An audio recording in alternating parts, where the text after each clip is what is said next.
So let's go ahead and break this down. Let's talk about just listed. Let's talk about just sold. If you have any questions, please don't hesitate to jump right on in. That way we can, of course, be able to answer any and all of your questions. And let's make this masterful. All right. So just listed, just sold. One of my favorite sources to go after, as I've talked about in some of the other sessions classes, we've talked about what's the benefit of the quantity versus equality. The quality are basically those along the line of for sale by owners, expireds, your database. Those are great sources to go after, probates, niche market, all of that stuff. Now, the reason we go into that is simply because those are the sources that ideally I would want you to go after. But then there's also the quantity. The quantity are the door knocks. It's the just listed, the just sold. It's all of these other, in a sense, sources you can go after. And what I mean by quantity is you have an almost infinite amount of these you can go after. Okay, you can't add more for sale by owners. Okay, but with just listed, just sold, you can go in an infinite manner. Okay, so any questions that I can answer initially right out the gate? All right, let's move on. All right, so the first thing is we must, we must work to strengthen the link between prospecting and the goals that we've set. This is huge because it doesn't matter what industry you're in order for you to accomplish with whatever it is you want to accomplish, you have to have some version of goals, unless you're some random weirdo that just loves to do things at a very high energy just because. But in most cases, the most successful people have some version of goals. Okay, so it's really important we understand that. All right. Now, we must also make a commitment to build our business through consistent, daily, efficient prospecting. Now, the more consistent you are, the more successful it allows us to become. It's no different than working on, of course, building muscle at the gym or losing weight or anything else. The more consistent you are, the more success you will, of course, receive. All right. So again, if you guys have any questions, feel free to just jump right on in. I'm grabbing some other of my notes, so bear with me here just very quickly. All right, so let's continue on. Now, the next thing I want to go over is creating an efficient pre-prospecting routine. Okay, so as far as this efficient pre-prospecting routine, let's create these examples. So the first thing is getting up at a very specific time. Now, why is this important? This helps a lot on creating that consistency. Then, Senna, I don't know if we are streaming on Top Realtor Training. Can you make sure we're streaming there? All right. The next thing is, after getting up at a very specific time, is do some form of exercise and or stretching. Now, the purpose of this is, of course, to get the blood flowing, getting us moving in the right direction.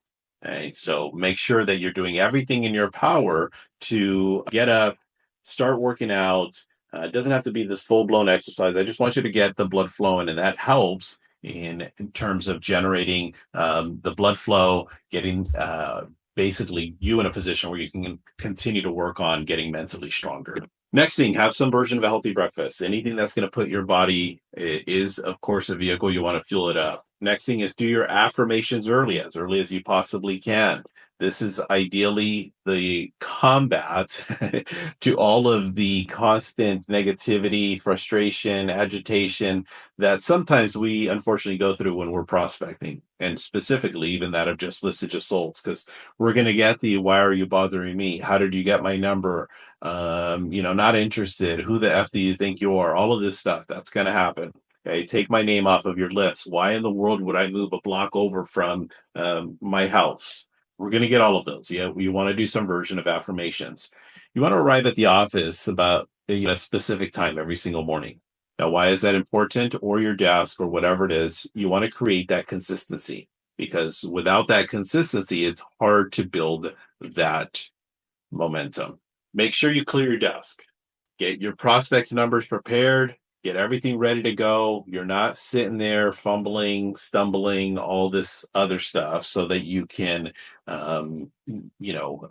get your prospecting going as quickly as you possibly can. So by having a clear desk, it clears your mind. By having your numbers ready, it gets you to be in a position where you just get started.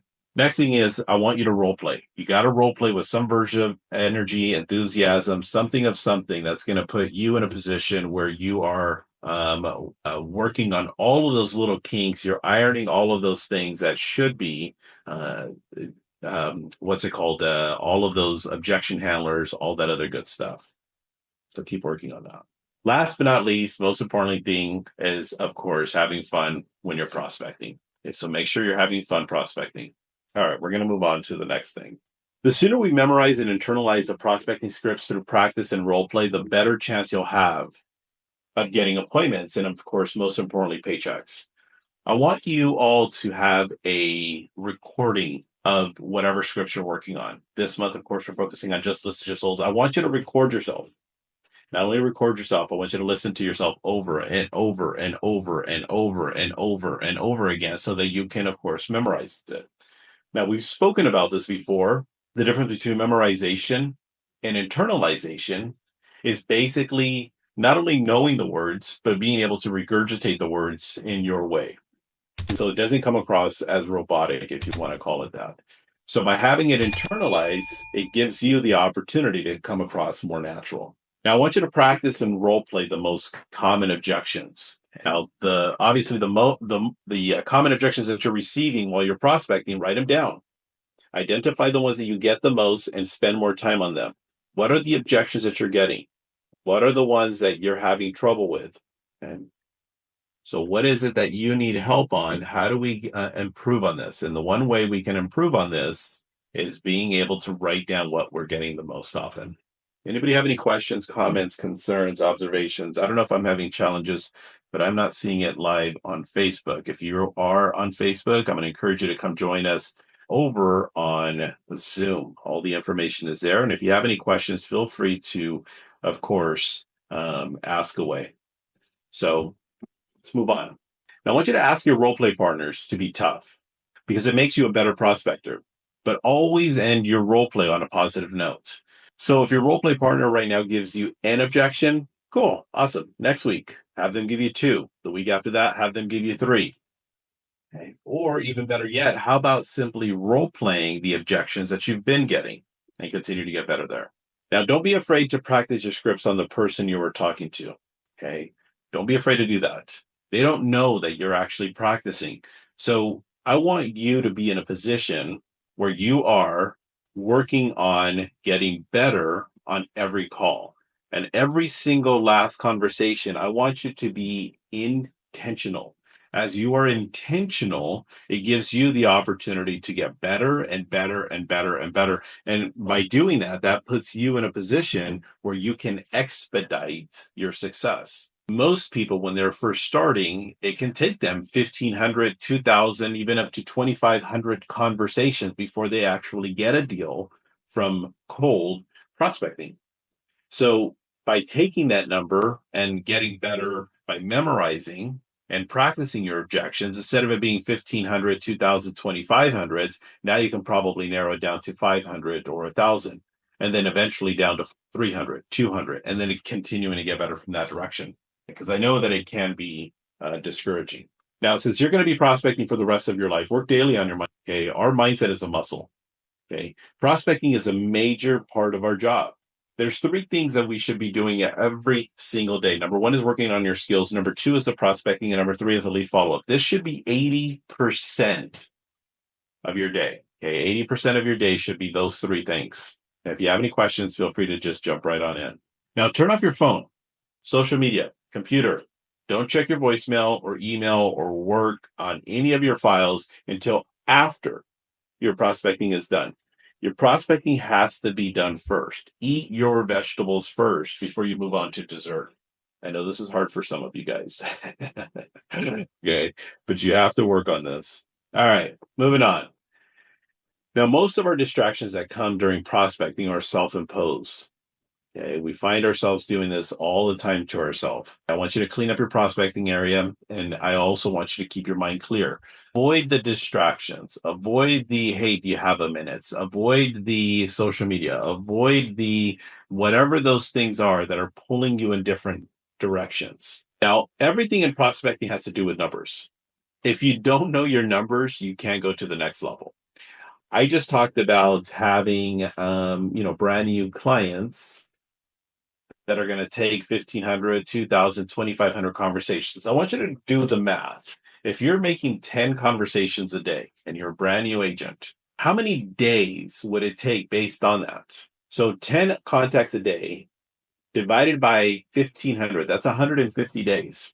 Now, that's not calendar days, that's worked days. So 150 calendar days, that's going to put you on pace to do one deal over the course of a year. Is that exciting? Absolutely not. So that's why it's important for us to start to track your numbers so that you can start to take a look at how frequently am I getting a deal? What do I need to do to go from 1,500 to 1,200 to 1,100 to 900 to 750 for every contact for a paycheck? You must maximize every listing you have, every single one of them. For me, whenever I have a listing, I always want to look at it. How can I generate 3 more deals from it? How will one listing get me 3 more deals? Ideally, I want to double end my listings. I want to do everything in my power to double end at least 50% of them. And in most cases, those sellers are going to be buying another property. And in most cases, those sellers ideally are going to refer us another person. So in some cases, the one phone call, the one appointment, it leads to the one contract that could eventually become 4 paychecks. Moving up. Now, when telephone prospecting, a lot of these people will not be expecting your call. So you need to go into every conversation with the expectation of setting an appointment. However, not being disappointed if you just get a name and a number to follow up with. What do I mean by this? You go through and you're calling all of these people, no appointment, and all of a sudden somebody says, sure, you can follow up with me. Sometimes that's a victory in itself because that person that you speak with on January 15th could eventually become the August 31st listing that you end up taking. So every opportunity by you being intentional with every contact gives you that much closer to your next paycheck. So the more conversations you have, ideally, the better the results you're going to get. You have to get used to with what I call as a filtration system. This is basically where you simply are taking 100 contacts and turning it into 20 names and numbers and just simply following up on them. Okay, so I'm going to go through and break down some of the numbers that I went through. What do I mean by filtration system? I go and knock on 100 doors. At the end of it, I have 40 people that open. The next day, I go knock on another 100 doors. I get another 40 people that open. The next day, I go knock on another 100 doors and I get another 40 people that open. Well, for every 100 contacts, this was very common for me, I would get 20 names and numbers. And again, they're not leads. They're basically just people that I would do some version of following. And in those names and numbers, what I basically am doing is I'm just simply giving them a call to check in. Give me one second. That. So let's continue on. For those of you guys that are over on Facebook, I'm going to encourage you to please come join us over on Top Realtor Training. So come join us over here, and we can, of course, continue to give the value and the topics that are there. All right, let's move on. Now, going back to the filtration system that I was talking about, these 20 names and numbers will ideally turn into 2 to 4 appointments. It's very common. Now, in that, again, 100 contacts would be 20 names and numbers. Those 20 names and numbers, I would now turn them over to be anywhere from 2 to 4 appointments. And those appointments doesn't always lead to a contract because those 2 to 4 appointments should now turn into the 1 to 2 listings taken. So that's very common. What I call sales number was 86. What does that represent? For every 86 contacts that I would make, I would get 1 paycheck. So if you do the math, it adds up. It was very, very common for me to go and have 100 contacts and eventually over the long haul, I'm not talking about this week, I'm talking about the long haul, 90 days, 180 days, 360 days. You're going to get these type of results. Now, the question is, how quickly can you get to 100 contacts? Is it going to take you 10 days, 20 days, or 2 days? It's up to you.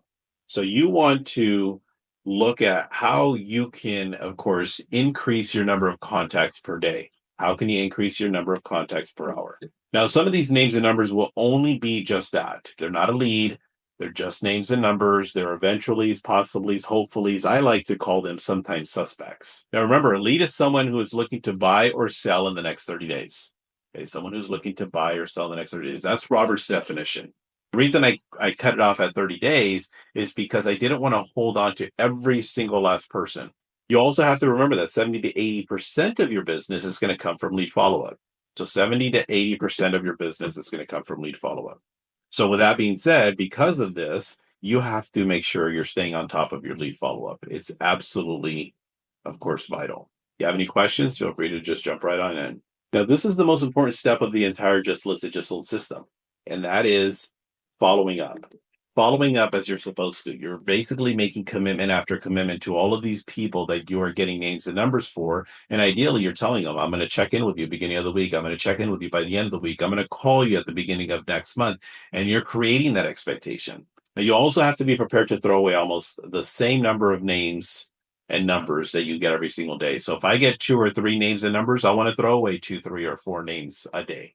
Okay, why am I doing this? Because I don't want to clog my system. I want to continue to elevate all of my people. So I want my C people to become B people, my B people to become A people.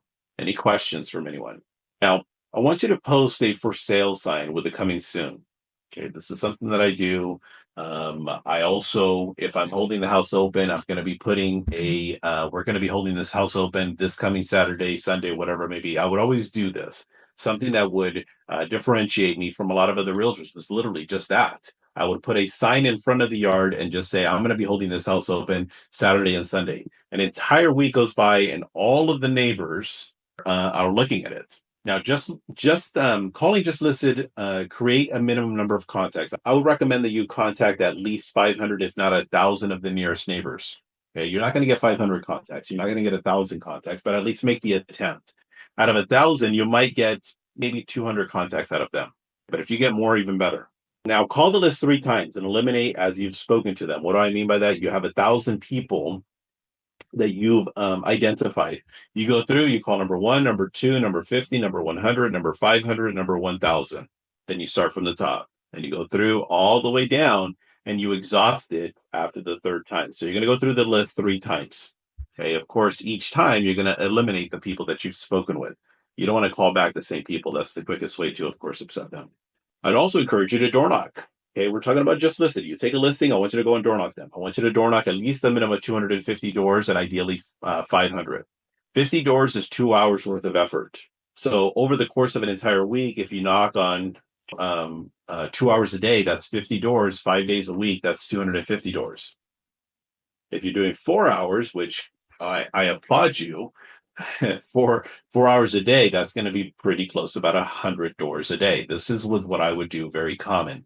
Every day I'd knock on 100 doors. So by the end of the week, I was already done with it. I exhausted all of the neighbors in the area. Now do a mailer to the closest homeowners. I would, in most cases, send out a postcard. And something very simple, something very basic. If it was a luxury listing, I, in most cases, would get the larger postcard, but they would at least get this. Another thing is consider emailing your entire database, okay, the property you just listed in hopes of finding your own buyer. Now, one thing that I would do is I would do a monthly newsletter. And in that monthly newsletter, I'd put all of the listings that I took for that month. Okay, so some months it would be 3 listings, some months it'd be 13 listings. But I'd put every single last one of the listings in there and say, hey, who do you know that's looking for this property? And by the time they would get that list, it could be possible that property number 1, 2, and 3 are gone. They're already pended. And then they give me a call and they say, hey, you know what? There's this one property on 123 Main Street you sent me. It would be great for my cousin, my sister, my aunt, my uncle, my whoever. Oh, that one actually just went pended. But let me help them either way and let me find them another property. It was a great way to create some version of here is my inventory. Okay. Social media is a big part of our game now. Okay. As most of you guys know, this is something that I've been doing ideally a little bit better job of. Okay. And of course, as you guys know, it's something that's a big part of today's industry. So do it coming soon, open house posting, do a walkthrough of the home, whatever you possibly can to, of course, showcase the home. Now, put the listing on the MLS. Ideally, my personal preference was always putting the MLS on Wednesday or Thursday. Now, why is this? Because Monday through Wednesday is the slowest part of the week. And putting it in on Friday and Sunday, it's already too late. So I always like to put my listings on Wednesday or Thursday in preparation of that week. This also gave me the opportunity to make any changes if necessary for for price reductions. Okay, so as an example, I just got a recent price reduction on one of my properties. Well, I made the change today. Okay, I practice what I preach. All right, we're almost at the end. Any questions, comments so far? Now start your Just Sold campaign the minute you accept an offer. Okay, don't wait until the deal closes. This creates excitement in the community. Now, I'm going to share with you one thing that I would do different from all of the agents. And I'm going to challenge you. You tell me if you know of an agent that does it. If it does, kudos. I want to know who that agent is. I take a listing. I would do just listed phone campaign. I would do just listed door knock campaign. I would hold the house open. I would do a postcard. I would then do a just sold telephone campaign. Follow that with another just sold door knocking campaign, and then follow that with another postcard. I would do this on every single deal.